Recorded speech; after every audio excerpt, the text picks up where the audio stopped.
So where's home for you? It's a loaded question. And even though I'm the one asking that question, until recently I wasn't so sure how I would answer that. I think I'd have to say right now that home is an everything bagel. Oh, good, you have seen that movie, Everything Everywhere All at Once? Yes, oh my God. If you take one thing away, you can tune out right now. Please watch that movie, life-changing stuff. Okay, so I'd like to preface this chat by saying I've been told I have a way of speaking that makes me seem like a lot more of a space cadet than I actually am. I think in pictures, mostly. Even now, I'm picturing the way the words looked on the page where I first typed them up, and the Holland and Battery tunnels where I rehearsed this ad nauseum in the car. So I hope you'll forgive me for at different points closing my eyes, because when I think about the last year and a half of service, the emotions are so visceral and tied up in memories so vivid that when I close my eyes, I can almost step into them. So I was still interviewing for my first year of service in early 2021 amid an uncertain vaccine rollout and an even more uncertain future when my housing situation changed rapidly. It became urgent. So as I scrambled for a new place to live and found one, thank God, I made a decision that wasn't fully conscious, well, wasn't conscious at all, but I realize now guided everything about my first year as an educator and how I related to my students. Home became wherever I was in my body at that moment. So if we're running the numbers, which I love to do, I've had 4 mailing addresses across 3 states in the last 2 years. And there is still just one Julia, or so I have been told. One Julia moving all around, desperately running away from an unsafe situation, wanting to feel like I had the right to a place to return and rest as we all deserve. Running away, though, not towards. When Karina called me to tell me I'd been placed at Friendship Armstrong, I was ecstatic. I had never had a job with a steady paycheck before. Only hourly jobs, freelance gigs, let's not even get started on the restaurant industry. You know, I would be in, yeah, right. I would be in the center of DC serving students from all 8 wards, and as I'd later find out from looking at the cars at the pickup line, also Maryland and Virginia, I grew up 5 minutes on the Maryland side of the DC line myself, and so everything that goes into that could be, I don't know, a talk, a book, a mini-series in itself. I'm still thinking about it. So at the time I was onboarded, I was living in Arlington, Virginia, and by October that school year, I was in College Park, Maryland, so I was hitting every letter of the DMV. What's good? So creating this sense of home in all learning spaces became this really important through line for me. You know, I became quickly attuned to my students and how eager they were to share their stories, right? And they would start off sharing their experiences with a few key words. At my mom's house, at my dad's house, my uncle's house, my grandma's house, my cousin's house, at my house. And I took note of the various senses of belonging that I could glean from those little emotional subtleties, let's say. Creating that sense of home in all learning spaces is inextricably bound up in making sure that this hands-on education sticks, right? Because if kids feel like they belong, and that they will always belong in places where food's being made, in gardens, in the outdoors in general, then they will take it into their own hands beyond our direct involvement. It's just a fact. You know, I'm pretty transparent that there were some very, very dark places about that first year of service, but as long as I showed up in the beginning of the day and I shared in that excitement, that was enough to keep me going. That inertia was so powerful. So here is a non-comprehensive list of the ways that I create home in my classes, no matter where they're physically taught. And I'm eager to hear all of yours as well as this gathering continues. So, number 1, everybody show me number 1.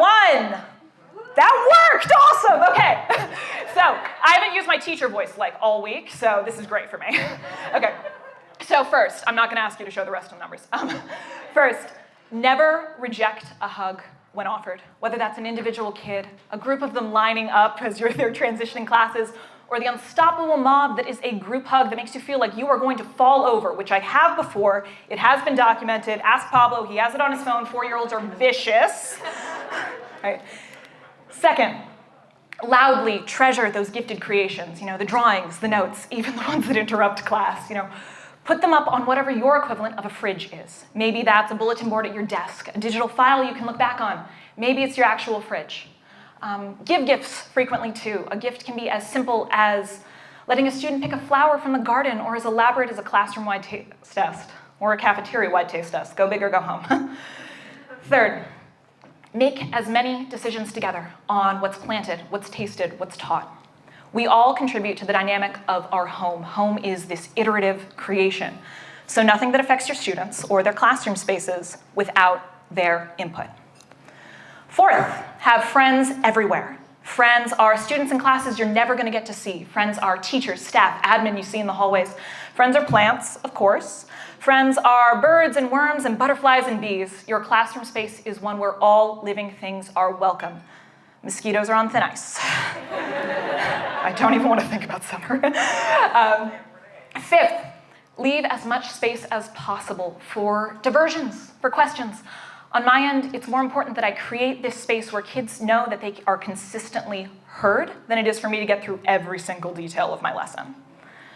Finally, and again, this list is non-comprehensive, at the end of the lesson, no matter how it went, and we all know ways that lessons can go, the wide range, thank your students for their time. Verbally affirm you are grateful for their time, their attention, their energy, and even if you don't know the next time you're going to see them, say that you're looking forward to that next time that you can create that space. So in the spirit of being vulnerable, or continuing to be vulnerable, about a year ago in January 2022 is when my memories really do start to come back to me. And I realized that home had become something I was floating through and not intentionally creating. So I started to ask myself a very intense question where, for the first time, I was in the position to answer it with action. What kind of home do I want to have? Asking myself these questions led me to bring up my future career plans, such as they are with Maleka during a check-in, which was amazing, who referred me to Javon. And once I talked Javon's ear off about trains for, like 90 minutes, something like that, public transit, trains, whatever it was, it cemented that I should apply to the New York, New Jersey cohort, because I knew I wanted my physical home to align with documentary filmmaking and photography. And I'm really grateful to say that that's been validated, that New York is still the place to be for what I'm doing right now. I live in the absolute luxury of getting to know two communities at once, where I live in Brooklyn and where I serve and spend most of my waking hours in the week in Newark. And it is so gratifying to say that I've gotten to the beginning of home on my own terms through a second year of service with FoodCorps. Home is, oh yeah, sure, thanks. So, home is in the office talking so loudly that we get in trouble with Bridget and Pablo, my amazing team at the Conservancy. Home is the tidal basin in the middle of the night in the thick of peak bloom for the cherry blossoms. Home is a Holyoke sunrise coming over the Connecticut River while I'm sunrise chasing during a freelance gig. Home is the gardens at Mount Vernon and Lincoln and Newark, and the gardens at Friendship Armstrong, where I'm so grateful that Katie, where are you? There you are, is in the position to care for it this year. Home is realizing, oh man, I look better in teal than I thought I would. Okay, that's cool. Home is oh my gosh. Home is, God help me, the F train, getting back from Coney Island at hours I will not disclose until after the service year is concluded. Home is an everything bagel each and every Friday morning with, this is my order, egg and cheese and hot sauce. And it's knitting on the PATH train once I've devoured that bagel. Home is a feeling I am running towards and a feeling I hope I share with my students every single time I'm in the classroom. So, thank you all for your time, your attention, and your energy. Thank you to every service member and alum in here for the astonishing and in so many ways superhuman efforts you put in for your students. They are learning things and engaging with topics that are so fundamental to how we are going to move forward together. And they're things I wish somebody had taught me long ago. Another thing, well, one final thing that energized me through a very difficult first year of service is that for all of our data collection, all the reflection logs that I am late to fill out, I'm owning up to it, it's fine, it's fine. Look, I'm getting there, thank you. So for all of that data collection, We will never know the full impact of our work. There is so much that's qualitative that we won't see. We don't know how these moments of compassion and connection and modeling ripple ever outwards. It is joyously intangible and unknowable. But I know this. Home is sharing the story in all of its messiness and meandering with you all. Thank you.